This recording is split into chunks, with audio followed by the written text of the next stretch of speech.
For the very first time today, we are going to put something into something else. Well, not quite. We already put the EPIC into the socket and the RAM into the socket, but today it's going to be the first time putting something big into something else big. But before we can do that, we need to do a bit of morning fitness. This is still a giant freaking case. Oh, it's way too early in the morning to lift stuff. But yeah, today we are going to start by installing the motherboard into the chassis, followed by connecting the first few components. Maybe we will even get to the point of installing the blades in the front. That's a possibility, but we will see how far we will get today. I don't know. But before I do anything, I will just quickly remove all of these fans to have better access to everything. Okay, I guess let's start. Okay, now by default, I will do that immediately, otherwise I will forget it. I just know I will. Ta-da! Step 1 of building your own PC. Now, by default, the spaces for the motherboard are not pre-installed in here. They are included with the case, but not pre-installed. So let's find out which ones I actually need, because they are marked with like A, B, C, D, but that doesn't tell me a lot. And that is definitely the wrong way. This is more like it. Yeah, okay, I think all of these where it says D. Let's just double check quickly. Yes, and now we are just missing the 3 in the top. Looks complete.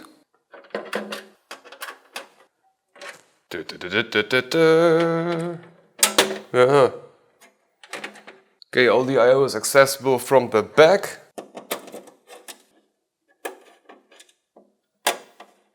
I think this is one of the first times that I actually install all the screws of a motherboard. Now before we continue, I prepared myself a printed out version of the manual because either the motherboard didn't come with a manual or I lost it somewhere in between last week and this week. So I needed to print one out because I have no clue how to connect the power button and the whole front I/O to this motherboard. Like, I mean, sure, this is a USB 3.0, that's not a problem, and the other one is regular USB. All of that is alright, but I don't even know where the headers are. So I will just connect the USB one. I don't even know where the USB one is, but I know where USB 3.0 is. Okay, where's USB 2.0? Is there even a USB 2.0? And by the way, the manual of my motherboard exactly explained how to install the RAM. We didn't need to go through all of that trouble. Onboard LEDs, QLEDs, internal connectors. We got SATA, SM bus, USB 3.0. Yeah, we don't have a USB 2.0. We have USB 3.0 only, and 1. But I guess we don't need this one. It's for the front I/O, and it doesn't connect to the front, it connects to something behind it. So I will just declare it unnecessary for now. If there is any problem or I realize that I need it for some reason, I can always just get like a 3.0 splitter and then a 3.0 to 2.0 adapter, and there I got it. But I don't have them now, so let's not do this now. However, as we are already on this, panel 1, system panel connectors, that's the one down here. And I will show you on the camera why I have no clue how to connect it. So this one here, the white one, that's the front panel connector. And unlike how it's usually done, here it is top bottom, so we always got the plus at the top and the minus at the bottom, starting with, as I'm not 100% sure how this is wired up, I'm just consulting the manual. To be sure, I don't want to do anything wrong. I don't want to have a broken start button. I already have a server with a broken start button, no need for a second one. So let's start from right to left. Okay, do we have hard drive LED? We have that. So plus and minus. Above that we have P LED, so power plus and power minus. And there should be one pin in between, because that makes sense. Then we got M LED. What the fuck is M LED? reset button is from the right, then ground reset. So let's do ground reset like that. Then we got one that just says NC and then ground and then power button. So I need to leave one in between and then the minus and then power button plus. Like that. Now for the other two, yeah, I have no clue how to connect them. Cause there is like a special LAN activity LED, but yeah, that should be showing like 10G LAN activity. But okay. Yeah, I don't think we can connect those. Maybe one if we use whatever MLED is on the front panel connector. Yeah, let's do that. The MLED plus, let's just say NIC 1. We got plus and then minus, and the last one, well, that sucks for us, but I can't connect this one. Yeah, I have nowhere to connect that LED. Sucks for me, but there is really nothing I can do about it. We already talked about this in the last episode, about the fact that I still don't know which cooler will actually fit into this case. First, let's see if the smaller one fits. Of course, I will need to remove a bit of the screw height, but the small one will definitely fit. That's not an issue. And the big one? Ooh, that could become an issue. But doesn't have to, because I still need to screw in the screws. Yeah, let's screw it in and then just see.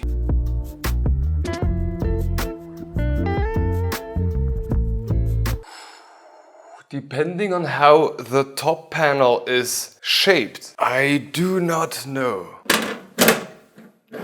Or maybe let's put in the plastic, otherwise I will never be sure. Dip. Okay, moment of truth. Does this close? I don't think it even touches the heat pipes. No, it doesn't even touch the heat pipes. It's fine. The original Arctic freezer for you does fit in here. That's great. Oh, now I need to get it out again. 1 hour later. Ta-da! Yeah, give me that paste. Yeah, one thing I already learned, because the fact that the direct touch base doesn't even cover like the whole IHS, it doesn't really make sense to make like an X pattern. Something like this is, well, should be perfectly adequate.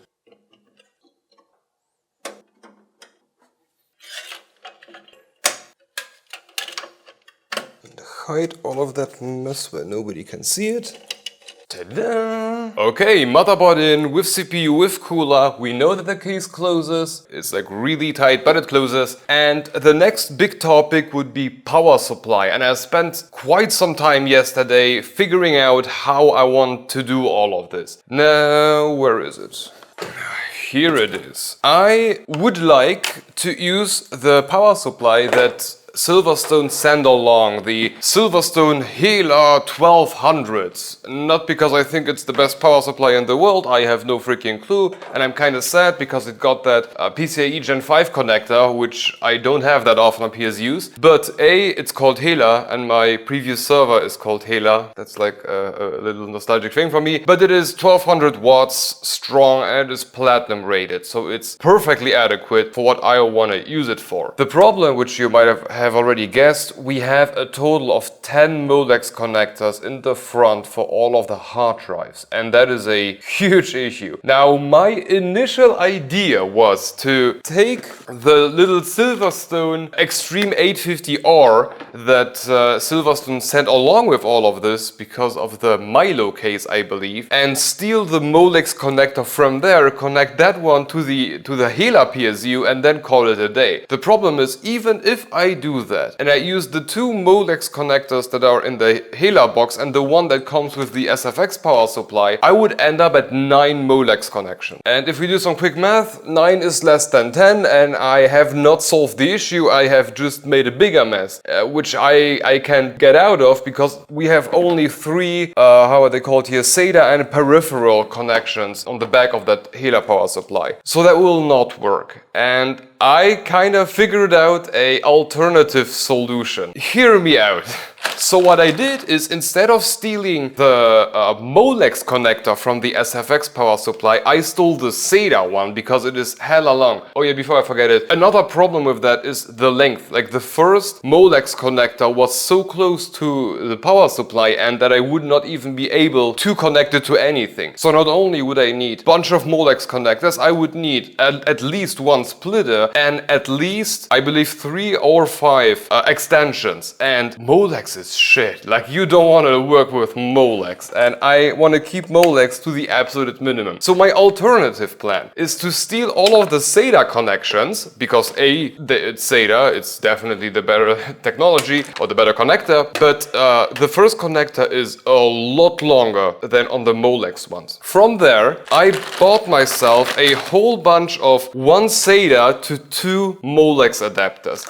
Now, I already know that not everybody is going to be happy with adapting 1 to 2 and call this a power supply. However, I have 3 cables in total, and my idea was to use 2 extensions or 2 1 to 2 splitters on 2 of the cables and leave the last cable with a single splitter. I tested yesterday, it should work just fine, or the cable length should be just fine. Okay, so this is my idea. The first cable, which has only a single one of these 1 to 2 splitters, has 3 empty spots, and the most top one is going to be used for the SATA SSD that I'm going to mount on the top for OS boot. That's why this one only gets a single one of these extensions. And if I think about it, the single point of failure of this idea is this connector, this SATA connector here. For the other 2, how I am thinking about it, in theory I have 4 SATA connections, and what I'm doing here is not using the upper 2 and limit myself to the bottom 2 and split them into 2, giving me again 4. So the cable itself does kinda get the same load as if I would use the whole cable. So I'm not afraid that this one might break. My one point of failure that I am not so sure about is this one here, because this was maybe not designed. I think SATA is designed for like 54 watts. I will check that later. And Molex is a bit different, and doubling it might result in problems. However, if I learned anything from the very recent mining operation boom that happened all over the world, and everybody got these like splitters and started to power GPUs using these. Yes, there were people who burned down their houses. However, they were powering freaking GPUs with it. If this can survive a GPU, I think this can survive 2 hard drives. I mean, what does a hard drive utilize? 10 watts? Multiply by 5, we got 50. So what? This will be pulling 50 watts. For good measurement, let's give it +5. We're going to be fine. It's going to be fine. Or at least I hope so. Please be fine. Please be fine. But let's see how it goes. Once we start everything up, I think because I have like a laser heat measuring device, so I will check the cables later on if they get too hot at some point. If that happens, I will need to figure out how to mount all of this otherwise. An alternative solution that I thought about was using... Is there an EPS connector with it? Yeah, it is. Cool. An alternative solution I came up, if this breaks or if the cable gets too hot and I feel uncomfortable, would be to use a PCIe to Molex adapter, or PCIe to SATA and then from SATA to Molex. There are all sorts of cables that exist. So we will try this. If this works fine, great. If not, then, well, eBay is my friend. But for today, let's install this power supply and see if all of the cables are long enough to make it to the front. Because I even believe without all of this adapter shit, I would not have made this happen. Okay, let's first mount down the power supply, and from there we can start playing with those cables. Okay, let's start with the one that is closest to the power supply. For good measurement, let's already zip tie it together, at least partially, so that I don't have to deal with all of that cable all the time. Do this better later on, but for now, okay. Give me that EPS connector. Okay, I could have zip tied that together as well. Or can I maybe squeeze it in there somehow? Yes, I can. Okay, and now comes the part which will actually be hard. This is not going to be fun. Okay, now I somehow need to fiddle all of these Molexes in there with my bare hands. I guess let's start with one of the cables that has two Molex adapters attached. But let's remove them, squeeze the cable through the hole and then reconnect them. Oh, you know what? No, let's take the upper two, because it doesn't really change anything, and that way I can later on pull all of the cable back into this compartment and then zip tie it down so that it doesn't annoy me too much. Well, I'm not so sure who imagines how to connect these, but this is not going to be fun. So it's this way around and then my sausage fingers. Oh, that was a lot easier than expected. This way. Wow, that was surprisingly easy. I could have routed the cable underneath that thing. Yeah, I think I'll better do that, otherwise... Oh, why am I making it so hard on me? I will just remove all of these. A bit of coffee for motivation. I will pre-connect them. That way it's going to be a lot easier to route all of the SATA cables here. Of course. Tip, tip, tip, tip, tip, tip, and tip, tip. All of them pre-connected, and now I can do it like this. And then the next one. This is not so hard. Not at all. And the last one. And I'm not even bleeding yet. But I will in a minute. I already know that. Because everything in here is really freaking sharp. Okay. And now from here I can very easily take one of the cables. I just want to be sure that I'm always using... Oh, there is just one SATA. I can't do this the wrong way. This one goes here. The second one goes here. The third one, just this one, goes here. Fourth comes in here. And for this one I use the second last one because the last one goes to the SATA SSD, which will be here. And tip tip. And you know what? While we are here and I have my SSD lying just around, let's quickly install this one. If I can figure out how to do that. Oh, this is like click in. Is it this way? Okay, it's this way. And once it's in, it's really hard to get out. Okay, because I need to turn this orientation, tip, tip. And now I can take the one that has only one going. Oh, fuck off. No, I can solve this. I can easily solve this by just turning the SSD. Or not, because it doesn't have mounting holes in the bottom. Oh, do I really need to do it this way? And then route the cable all the way around? Really? Can't I like do something like that? No, I can't. Great job, great job. What if I take the second cable? Because I don't want to bend it too much. It's still a power cable, but this looks just fine. Yeah, this should do it. And then I have like one lost connector just sitting there. But what can you do? Now, before I end this, let's pull as much cable to the back as possible to not have all of this cluster here. Because we still got the fans that need to come in there, or need to go in there. The good thing is, in the bottom I have all of the area below the fan that is basically unused. So I will try to just span these cables across the whole bottom. Somewhat like this. Okay, I think this is the best I can do with what I have to work with. For this one I will just perfectly fine. And now let's see if the fans still fit in there. Or the right one essentially. Yeah, well, it does fit, no problem.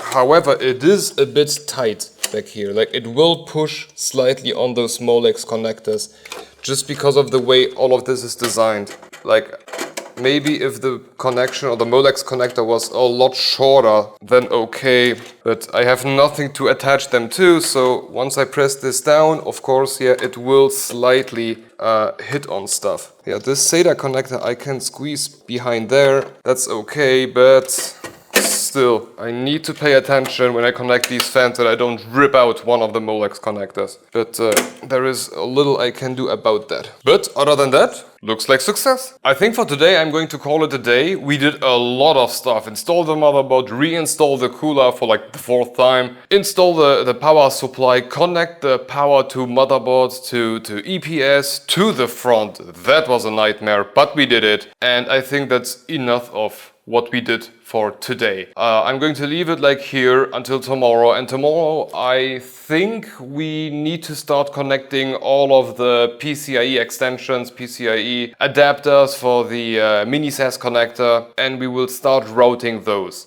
So we still have a bit of work to do.